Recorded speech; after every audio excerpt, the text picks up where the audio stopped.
She wasn't supposed to be here. Glenna knew that the moment the doors closed behind her and the sound followed, music rising, guests turning, order taking control of the room without her consent. Her chest tightened before her thoughts caught up. She stood because everyone else stood, not because she understood what was happening. Her feet felt heavier than they should have. Her son's fingers wrapped firmly around her left hand. On her right, her daughter leaned closer, instinctively aware that something had shifted. The ceremony continued. Faces smiled. Attention flowed toward the front.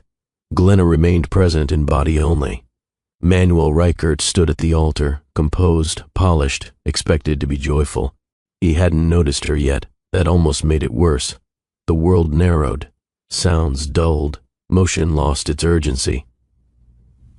Glenna was no longer watching a wedding. She was bracing for recognition. Her daughter squeezed her hand once. Her son didn't look away from the altar. Children often sense truth before adults name it. This place, this man, this timing. None of it aligned, and yet it had arrived anyway. Manuel's eyes lifted, briefly, accidentally, and landed on hers. That was enough. He didn't smile. He didn't look away. His face held still, as if a thought had collided with him mid-step. This wasn't curiosity. This wasn't confusion. This was a life he once lived standing in front of him, breathing. Glenna understood then. Nothing hidden stays hidden forever. Some truths wait for rooms full of witnesses. Her son leaned closer. Her daughter's hand stayed firm. They were steady. She needed to be too. The officiant spoke. Guests listened. Promises edged closer. And yet something unspoken had already interrupted everything. What happens when a love-believed finish shows up unfinished and refuses to stay quiet? A place for stories rooted in truth, shaped by real choices and told with purpose.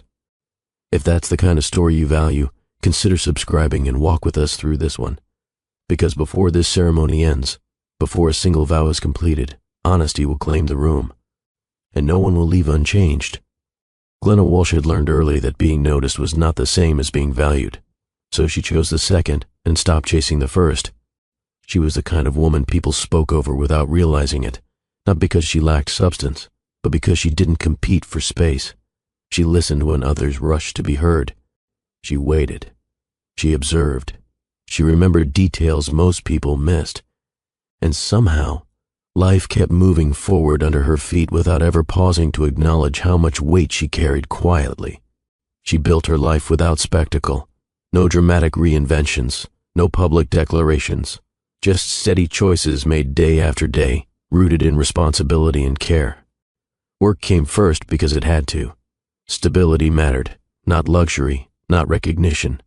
Just enough certainty that her children could sleep without worry and wake without fear.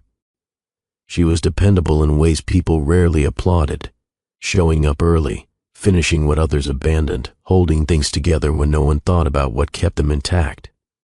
Motherhood didn't soften her, it clarified her.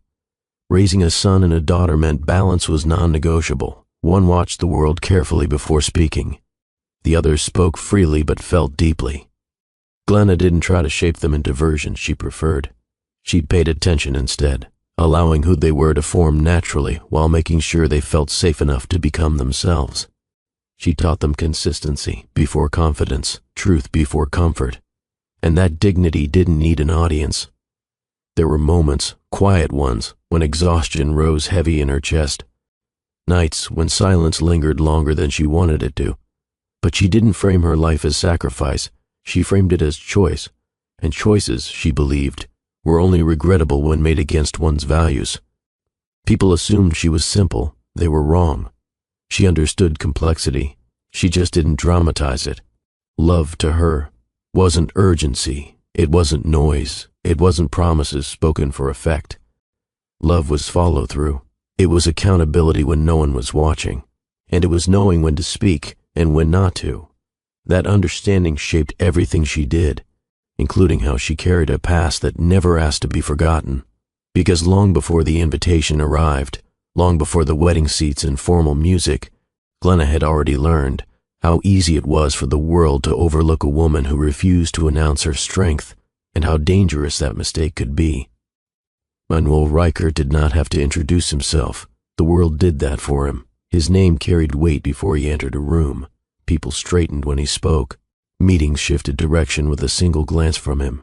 Success had wrapped itself around his identity so completely that few remembered there was a man inside it. To the public, Manuel was certainty. Every headline reinforced it. Every achievement added to the myth. Visionary thinker, decisive leader, the kind of man whose confidence felt inherited rather than learned. But confidence, when cornered, reveals its cracks. In private moments, rare and brief, Manuel felt the absence he never named aloud. Not loneliness exactly. More like a silence that followed him even when surrounded by people who applauded his presence, but never stayed long enough to know him. He didn't doubt his intelligence. He doubted his permanence. Relationships came easily at first and faded just as quickly. People admired him more than they understood him, and admiration, he learned, could fill rooms but not homes. Work offered clarity where feelings did not. While emotions demanded patience, strategy delivered certainty. While people disappointed, systems behaved. So he built an empire that answered when he called, trusted figures he could measure, and made decisions where outcomes obeyed logic. Yet something remained unresolved. Success asked everything of him, his time, his presence, his attention, and returned praise instead of peace. And though he rarely admitted it, there were nights when achievement felt like motion without direction. Manuel told himself this was the price of influence, that fulfillment would arrive once the next goal was reached. It never did. When he spoke about family, his words were polished, controlled, as if spoken from a distance rather than experience. He knew how to describe connection, even if he struggled to remain inside it. The truth was simple and inconvenient. He had mastered leadership everywhere, except where it mattered most, and while the world celebrated his direction, very few saw the cost, how ambition had trained him to postpone life, believing he could return to it later intact. Later is a promise success makes often. It keeps that promise rarely. Manuel Record stood admired, respected, envied, and quietly unsure of what would remain when the applause no longer followed him home. He didn't know then that the life he thought he'd outgrown was the one waiting patiently to remind him what he had traded. They met by accident, though neither of them believed that afterward. The charity event was already behind schedule when Glenna arrived, sleeves rolled neatly to her elbows, clipboard tucked close to her side.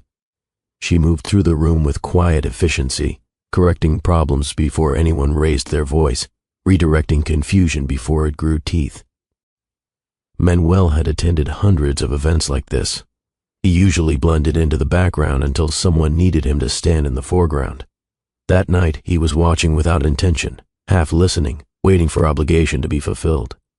Then he noticed her, not because she sought attention, but because the room steadied wherever she stood. When something went wrong, it resolved itself near her presence. When tension rose, it lowered when she spoke. "You're running this like it matters," Manuel said, stepping beside her. Glenna didn't look up right away. "It does," she replied. "When people stop paying attention, things fall apart." He smiled, slight but genuine. "So do people." That caught her attention. She looked at him then, not impressed, not uncertain, just present.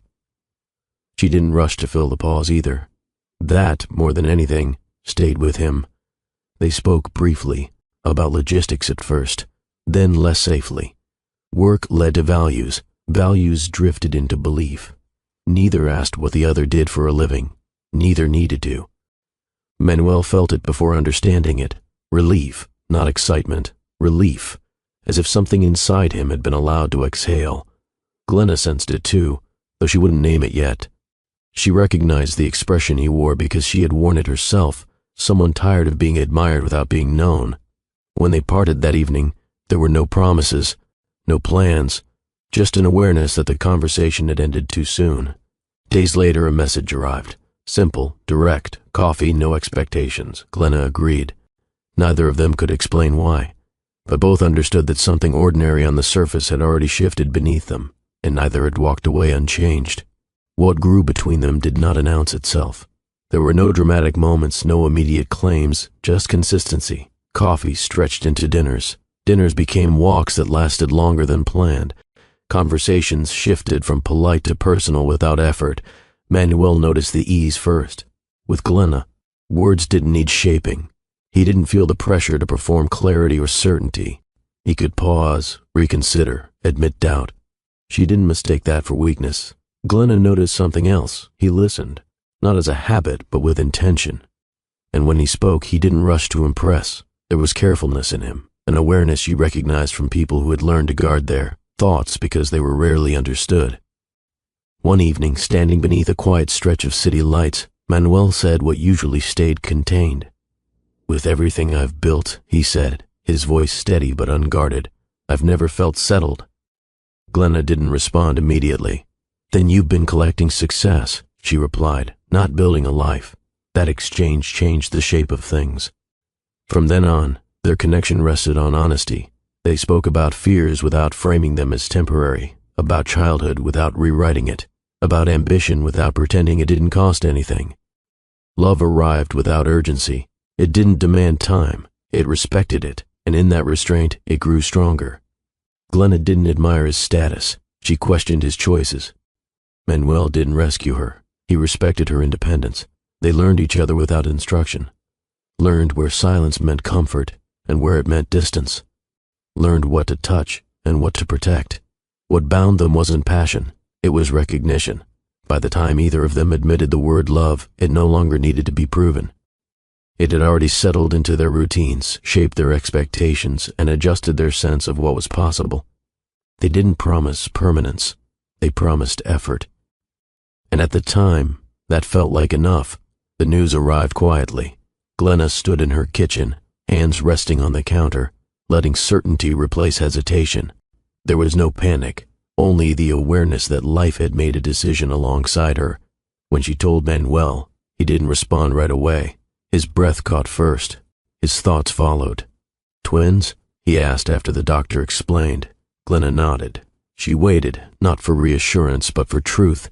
He sat beside her, elbows resting on his knees, hands clasped together. "Then we learn," he said. "All of it. Together."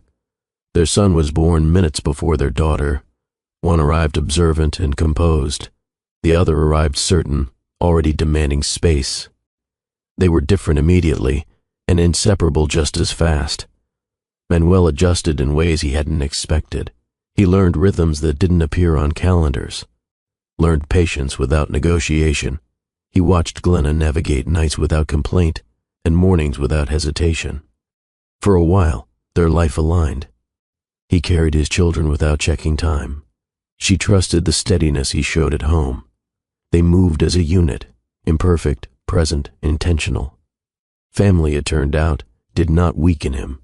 It gave shape to everything else. But ambition doesn't retreat easily.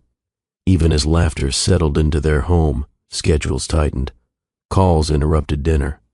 Messages arrived before dawn. Manuel told himself it was temporary. Glenna heard the assumption before the explanation. Madison, no, their son, began watching the door instinctively when it opened late. Their daughter learned early how to fill silences with questions. Glenna noticed both.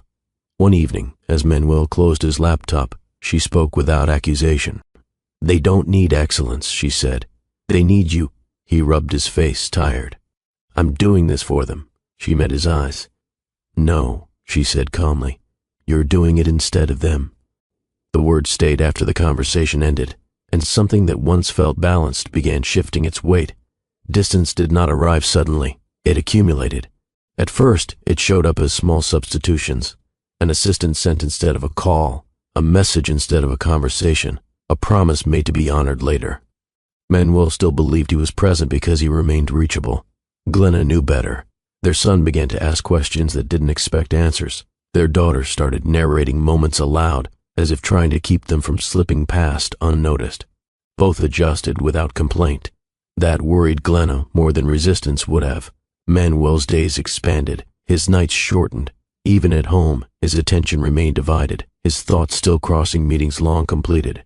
He was physically there but mentally delayed, as though arrival always lagged behind intention. One evening Glenna watched him sit with the children, eyes alert but distant. He laughed at the right moments, responded at the right times, and missed what mattered in between. "This can't be the version that stays," she said later, when the house was quiet. He didn't look up immediately. "It's just a phase," he replied. Growth demands it. Everything demands something, she said. That doesn't mean it should be given. Their conversations shifted after that. Less curiosity, more justification. He spoke in outcomes, she spoke in presence. Neither was wrong. But they were no longer speaking the same language.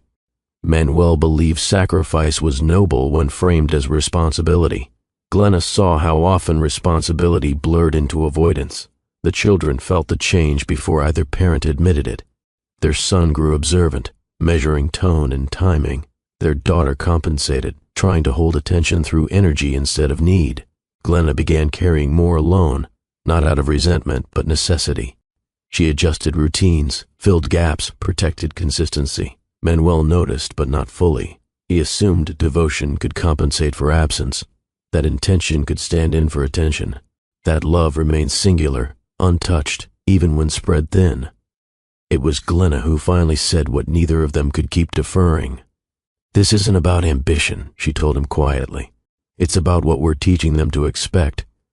He had no immediate answer, and in that silence, something essential lost its footing. The end did not announce itself with raised voices or shattered restraint. It arrived the way many real endings do, through clarity. Glenna reached it first, not in anger, not in sorrow, in recognition.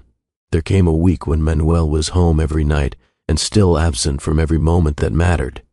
He asked the right questions and missed the answers. He listened long enough to respond, not long enough to understand. When the children spoke, he smiled. When they stopped speaking, he didn't notice. Glenna did. She paid attention to the silence that followed him, to how their son folded inward when expectations went unmet, to how their daughter filled conversations with brightness, desperate to keep connection from thinning. None of this felt dramatic. That was the problem. One evening, after the children were asleep, Glenna sat across from Manuel at the kitchen table. No anger stood between them, only facts. "This isn't working," she said.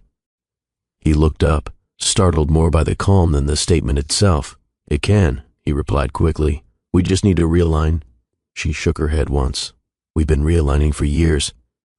He reached for logic. "This phase is demanding, you know that. Everything else is stable." "It looks stable," she corrected. "It isn't." He paused. For a moment it seemed like protest might follow. Instead, something else surfaced.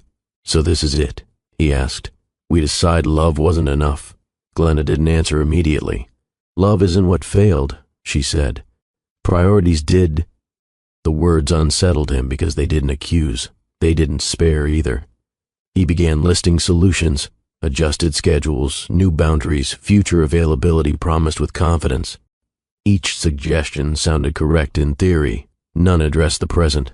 "We're teaching them something," Glenna continued, "that people they care about can say they'll be there and still not be." Manuel leaned back, exhaling slowly. For once he had no counter. "But I've provided," he said finally. "You've ensured comfort," she replied. "That's not the same thing." The children didn't witness the decision being made. They felt it instead, through subtle changes, through conversations spoken more carefully than usual, through shifts in routine that tried to soften what words would later confirm. Glenna packed deliberately, not everything, just what continuity required. She wanted their lives to feel intact, even if altered. Photos, bedtime books, familiar pillows, small details that told a story of permanence rather than departure. Manuel watched without interruption. Occasionally he offered to help. She declined kindly. This part, she understood, needed to belong to her. The goodbye itself was brief. He paused at the door, unsure what language applied.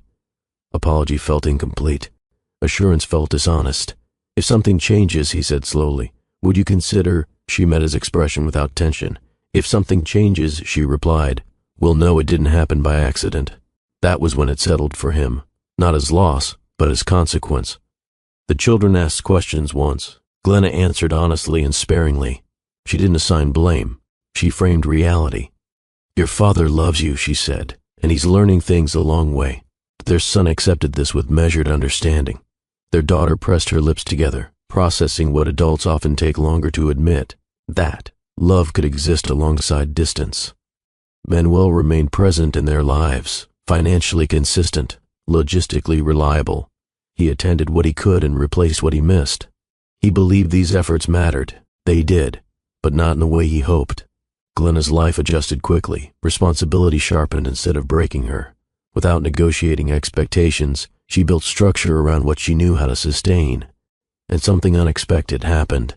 Peace arrived. Not happiness, not relief. Peace. The kind that settled in the absence of waiting. The kind that arrived when explanations stopped being rehearsed internally. When disappointment no longer needed translation. She didn't celebrate the separation. She accepted it, and she did so without turning Manuel into a lesson or a warning. The children weren't taught to resent him. They were taught to understand limits without internalizing them. Years passed this way. Manuel rose higher publicly. His accomplishments multiplied. But something essential remained unresolved. He saw it in the children's eyes when conversations stayed surface level, in how they respected him but leaned toward their mother instinctively. He admired that steadiness even as it reminded him what he could not replicate. Glenna never spoke poorly of him. She didn't need to. The contrast spoke for itself. She built a life defined by reliability rather than promise. Her home became predictable in the best sense of the word. The children thrived in the absence of confusion. And yet, nothing truly ended, because life rarely closes chapters with finality. It waits, it layers, it reintroduces, and the truth both of them avoided naming was simple. Distance hadn't erased what they shared. It had simply protected it from further damage. For now, time did what drama never could. It clarified. Glenna learned quickly that raising children without constant explanation required discipline with herself first. She didn't fill the house with commentary about decisions already made. She filled it with routine, presence, and expectation. Mornings moved efficiently. Evenings ended predictably, not rigidly, intentionally. Their son grew into quiet awareness. He absorbed information before reacting to it. When he spoke, he chose his words carefully, as if aware that language was something earned rather than spent. Their daughter differed. She asked questions openly, tested ideas aloud. She engaged the world directly, unafraid to be heard, unafraid to be corrected. Glenna paid attention to both. She never compared them. She adjusted. Homework was handled at the table, not rushed past. Meals were shared without screens. Weathered days ended with conversation, even when no one felt like talking. Especially then. Manuel remained part of their lives in practical ways. He never disappeared. Flights were arranged, school fees covered, birthdays acknowledged with generosity, visits planned between obligations he rarely pretended to escape. The children understood his importance. They also understood his limits. Their son asked once, years after the separation, "Why does Dad try so hard when he's here?" Glenna didn't shield the truth. "Because effort matters to him," she said.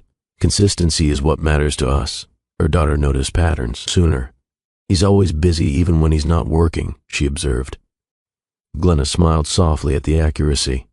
Some people live in their thoughts instead of their moments. Neither child responded emotionally. They processed, accepted, adjusted.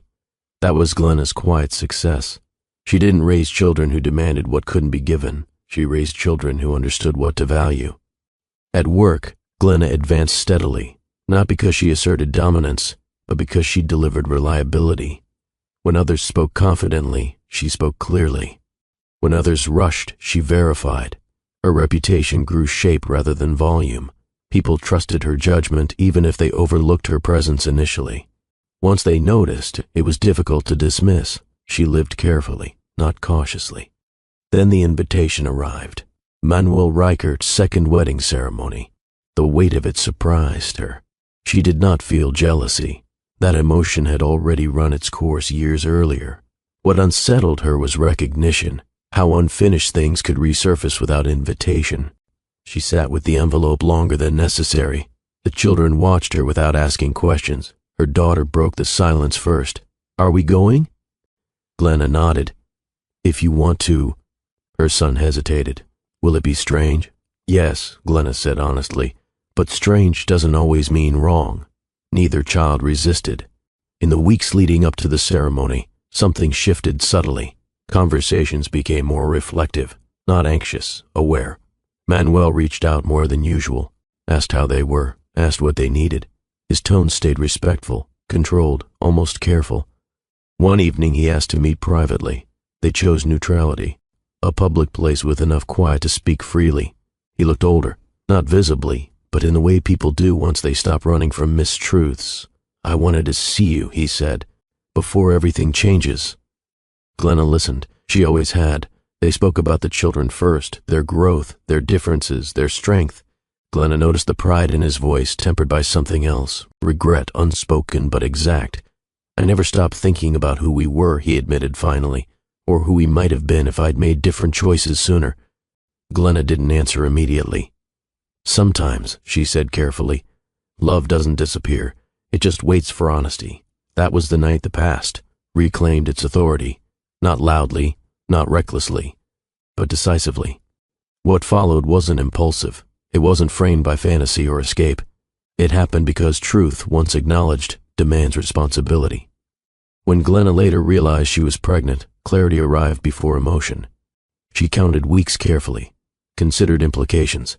Most importantly, she considered timing. Men will deserve truth, but truth delivered recklessly causes harm. She chose patience. The children noticed changes in her mood, not distress, but focus. Her daughter asked questions. Her son observed. When she told them, neither reacted with surprise. "That explains a lot," her daughter said. Their son nodded once. "You're calm, because this was a decision," Glenna replied, "not a mistake." They accepted it in the same way they'd accepted most truths in their lives, with understanding rather than drama. The wedding day arrived without ceremony inside Glenna, just preparation. The twins dressed carefully. Her son adjusted his jacket precisely. Her daughter smoothed her dress with intention. They sat together at the venue, close enough to feel each other's weight shift. Then the music started, and the world narrowed. They didn't name what followed that evening. Not at first. After their meeting, life resumed its regular rhythm on the surface. Work deadlines arrived, school schedules held. Manuel's wedding plans continued without visible disruption. Glenna returned to her routines with steady focus. But something had changed. It showed up in pauses that lasted longer than before, in messages that carried more care, fewer assumptions. In the way Manuel listened now, not to respond, not to redirect, but to absorb.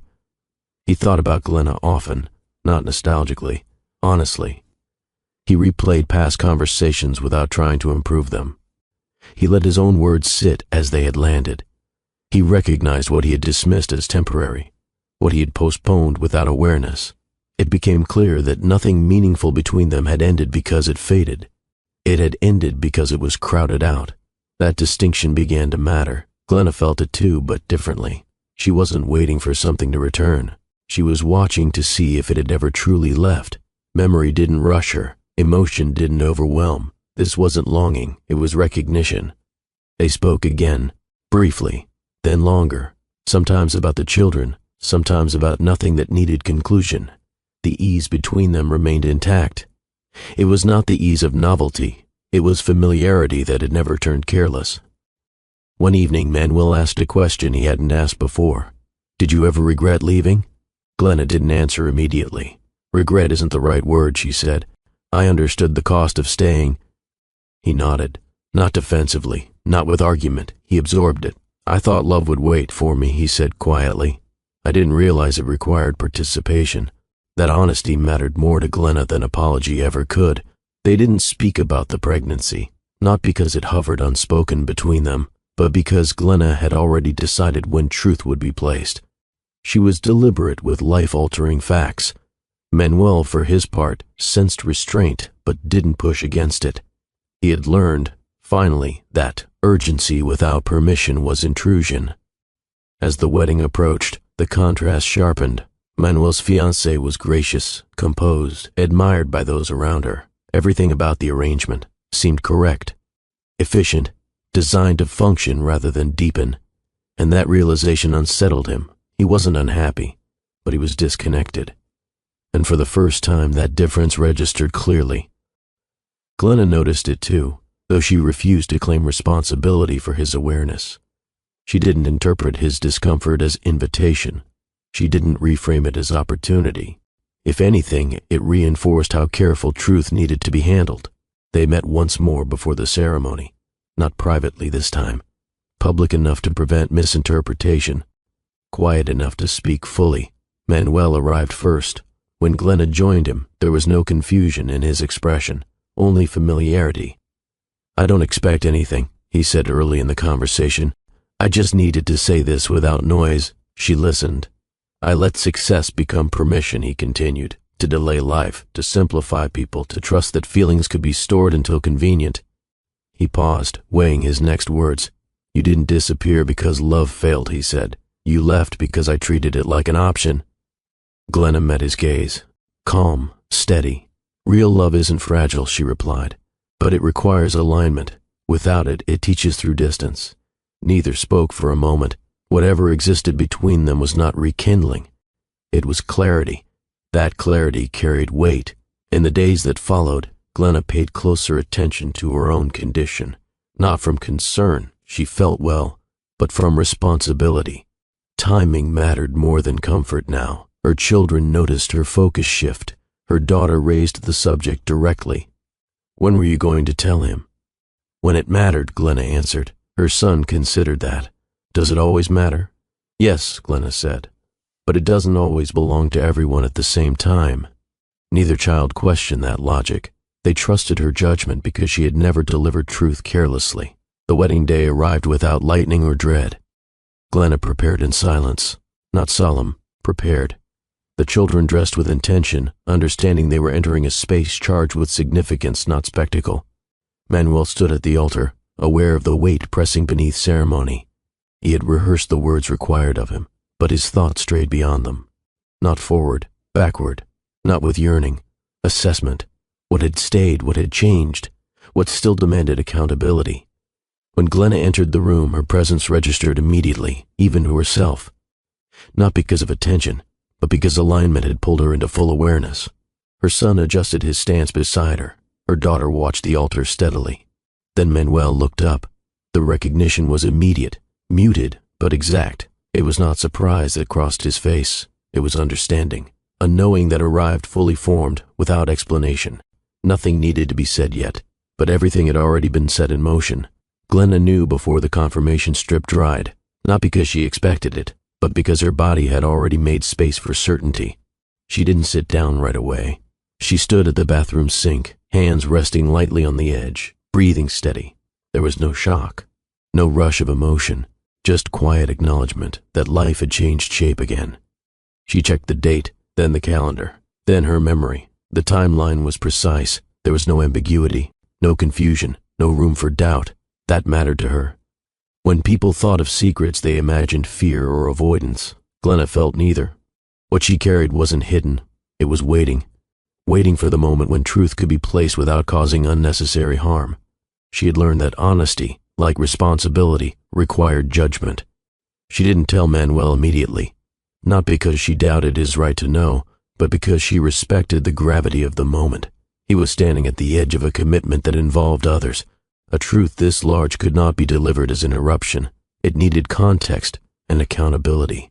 She went about her days as usual. Work, meetings, school schedules. Nothing in her routines confessed what was coming, but she moved with an added precision, aware that every decision now reached further than before. The children noticed first. Her son watched her more closely than usual. He didn't ask questions. He never did when answers needed time. He waited. Her daughter, less patient, studied her expression one evening and tilted her head. "You're thinking carefully," she said. Glenna smiled slightly. "I am, about us, about all of us." That seemed to satisfy her for the moment. When Glenna finally spoke to them, she did so without ceremony. No dramatic framing, no warning. "There's something you need to know," she said at the kitchen table, her voice even. "Our family is changing again." Her daughter's eyes widened. Her son's posture shifted. "What kind of changing?" her daughter asked. "I'm pregnant." Silence followed, not confusion, not disbelief. Processing. Her son spoke first. "Is it planned?" "Yes," Glenna said, "and it came with responsibility." Her daughter blinked once. "Does Dad know?" "Not yet." They exchanged a glance, one of those quiet moments that passed wordlessly between them.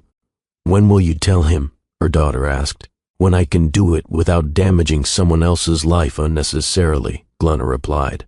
Her son nodded slowly. "That makes sense." There was no panic in the room, no fear. This was how Glenna had raised them, to meet truth without collapse. The days leading up to the ceremony narrowed. Conversations with Manuel continued, but Glenna kept the boundary she had set. She didn't avoid him. She simply didn't cross the line she believed shouldn't be crossed privately. This wasn't just his child. It was a truth that would reshape multiple lives. She wouldn't deliver it casually. Manuel sensed distance, but he didn't misinterpret it. He had learned what restraint looked like in Glenna, and he didn't push against it now. Instead, his thoughts turned inward. He reviewed the years between them without rewriting them. He acknowledged both his successes and his absences. The approaching ceremony felt heavier than expected, not because of doubt, but because clarity had arrived too late to simplify anything. He was prepared to move forward. He was not prepared to be dishonest. That difference mattered. On the morning of the wedding, Glenna woke before her alarm. Not anxious, alert. She moved through preparation efficiently, checking details, making sure the children were ready, steadying herself internally without rehearsal. This was not a confrontation she needed to prepare emotionally. It was an appointment with truth. Her daughter studied herself in the mirror longer than necessary. "You okay?" Glenna asked. Her daughter nodded. "I was thinking about how people think moments like today are about celebration, but sometimes they're about learning." Glenna met her eyes in the reflection. "That's a good observation." Her son adjusted his jacket precisely, tugging at the sleeve until it fell exactly where he wanted it. "They're not expecting this," he said quietly. "No," Glenna agreed. "They aren't." The venue was already full when they arrived. Music flowed smoothly. Guests spoke with comfortable anticipation. There was no disorder, only expectancy. Glenna felt the weight of it the moment she stepped inside. Not pressure, awareness. She didn't look for Manuel at first. She waited until stillness settled. Then the ceremony began. The officiant spoke. Words about partnership and devotion filled the air. Guests listened, softened by ritual. Glenna's attention narrowed. Her breathing stayed calm. Her posture didn't shift, but something else aligned within her, an internal readiness. This was it. Not the exposure she feared, but the responsibility she had accepted. She trusted her children, and more importantly, they trusted her. Truth had reached its moment, and when it spoke, it would do so clearly. The ceremony reached its center with practiced ease. The officiant's voice carried calmly through the venue, measured and reassuring. Heads nodded at familiar phrases. Smiles appeared in the right places. It was the kind of moment designed to feel complete before it ended. Glenna sat still. Her son's hand remained steady in hers. Her daughter mirrored her posture, shoulders straight, eyes forward. Neither fidgeted, neither whispered. They understood what this moment required. Manuel stood at the altar, attention fixed ahead, posture flawless. He looked composed, exactly as the room expected him to look. Only those who knew him well could have seen the subtle tension held behind his stillness. The officiant paused briefly, allowing a quiet breath to settle the room. That pause changed everything. Glenna felt it before anyone else reacted. Not anticipation, alignment. The sense that the moment she had measured carefully now required action. Her son glanced at her, searching her expression. She met his eyes once. That was all he needed. Her daughter shifted in her seat, grounding herself before standing. Together, they rose. The movement wasn't dramatic. It didn't draw immediate attention. People noticed only after curiosity replaced ceremony. Whispers followed. The officiant stopped speaking. Manuel turned. For a fraction of a second, his face held confusion. Then awareness replaced it, quickly, unmistakably. His gaze found Glenna's. He didn't look away. Her son spoke first. "Our father built his life around leadership," he said clearly, voice steady. "He taught us that truth matters, even when it's uncomfortable." The room fell silent, not tense, but alert. Her daughter stepped forward slightly, her tone warm but firm. "He also taught us that love requires responsibility, not just intention." Eyes moved between them. Some guests leaned forward, others remained frozen, sensing the moment without understanding it. Glenna remained still, allowing her children to speak without interruption. This was not avoidance, it was trust, her son continued, We were raised to believe that honesty doesn't belong to convenience, it belongs to timing. Then her daughter delivered the truth with care. Our family is growing, she said. Our mother is expecting. The words landed cleanly, not loudly, not violently, with precision. A ripple moved through the room, breath caught, a chair shifted, murmurs spread before settling again. Manuel didn't move. His eyes stayed on Glenna. The officiant stepped back instinctively, understanding that ceremony had been interrupted by reality. No one objected, no one rushed to restore order. Manuel walked toward Glenna, not quickly, not slowly, deliberately. He stopped in front of her. "You're pregnant?" he asked quietly. She nodded once. "Yes." A pause. Then the question that mattered. "Is the child mine?" "Yes." Something shifted in his expression, not panic, not shock, recognition. Understanding moved across his face in stages. Responsibility followed immediately behind it. He stepped back, exhaled once, then addressed the room without rehearsal. "I need a moment," he said evenly. No one argued. He turned to Glenna again. "May we speak?" She nodded. They moved to the side, not hidden but given space. The children remained standing composed. Guests watched, unsure of what they were witnessing, but certain it would not be fabricated. "I didn't know," Manuel said softly. "I didn't tell you yet," Glenna replied, "because it deserved context." He nodded. "It does." He looked toward the altar briefly, then back to her. "You understood the impact before anyone else," he said. "That hasn't changed." "This isn't about disruption," Glenna said. "It's about responsibility." Manuel took another breath. Whatever choices remained ahead would require ownership. He understood that fully now. He returned to the center of the room. "The ceremony can't continue as planned," he said calmly. "Not without honesty." No one protested. Some truths, once spoken, suspend performance. The twins returned to their seats. Glenna followed, posture unchanged. She felt no relief, only clarity. The wedding had not collapsed. It had paused, held in place by truth demanding space, and every person present understood that something rare had happened. Not scandal, accountability, and nothing would proceed without it. The room did not collapse into chaos. That surprised many people. Instead, it settled into something heavier, attention. Guests remained seated, unsure whether to speak or remain still. Conversations did not restart. Phones stayed untouched. No one rushed to leave. This was no longer a ceremony interrupted. It had become a moment requiring witness.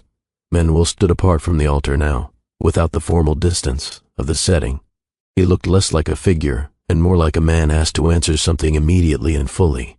He addressed the guests again, not as a host, not as a groom, but as himself. "There are moments when leadership requires pause," he said evenly. "This is one of them." No explanation followed. None was owed to the room yet. He looked toward his fiancée. She met his gaze with restraint rather than reaction. Whatever bond existed between them had been built on displayed success. Now it faced an unscripted truth. "I need to acknowledge what was shared," Manuel continued, "and I need to do that responsibly." He turned back to Glenna. "You gave this the respect it required," he said quietly. "I wish I had done the same earlier." There was no public apology, no emotional display meant to soften observation. He did not ask for understanding. He accepted accountability. That distinction mattered. Glenna responded with the same composure she had carried all day. "This isn't about the past," she said. "It's about what happens next." He nodded. The officiant approached gently, not to reclaim control but to offer support. Manuel shook his head once. The language of ceremony no longer applied. The twins remained beside their mother, calm and unwavering. Their son watched the room carefully, measuring reactions. Their daughter tracked faces, reading what people rarely expressed openly. Neither appeared shaken. They had delivered truth without aggression and trusted it to stand on its own merit. Manuel turned again to the guests. "I'm asking for time," he said. Out of respect for everyone involved, no one objected. No one demanded resolution. The gravity of honest pause outweighed expectation. People began to rise slowly, not in confusion but understanding. The ceremony ended without closure because life had stepped in ahead of schedule. Outside, the air felt different. Not lighter, clearer. Manuel found Glenna a moment later, not urgently, deliberately. "I won't pretend this doesn't change things," he said. "I don't need you to pretend," she replied. "I need you to decide." She wasn't demanding a future. She was protecting alignment. You never used the children as leverage, he said softly. Not once. That was never their responsibility, she replied. And this child? He asked. This child deserves honesty, Glenna said. Nothing more, nothing less. Manuel nodded slowly. I won't disappear, he said, and I won't rush. That's the correct place to start, she answered. They parted without resolution because resolution requires time. Inside, conversations resumed in fragments. Speculation followed curiosity, but no one could accuse the moment of carelessness. It had been measured, grounded. Manuel's fiancée exited quietly. There were no scenes, only consequence. The twins noticed everything. You didn't raise your voice, she observed. No, Glenna agreed. You let truth speak instead, their son added. Yes, Glenna said. Neither asked if it was over. Neither asked what would change. They trusted that outcomes would follow integrity. For the first time in a long while, he understood that restraint was not indecision. It was respect. That night he sat alone and confronted the question he had postponed for years. What kind of man remains when performance ends? He understood now that wealth did not excuse delay, that family did not wait for readiness, that honesty, once postponed too long, reintroduces itself on its own terms. And yet, this revelation did not feel like punishment. It felt like correction. The day had not humiliated him. It had instructed him. And for the first time, Manuel Reichert listened without defense. Life did not reorganize itself overnight. Truth rarely works that way. In the weeks that followed, the wedding, silence replaced speculation.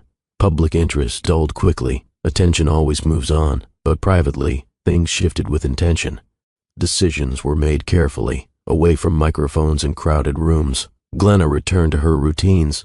Mornings still began early. The children still left for school with packed lunches and quiet confidence. Stability remained uninterrupted, not because nothing had changed, but because she refused to let change become chaos. Manuel did not disappear.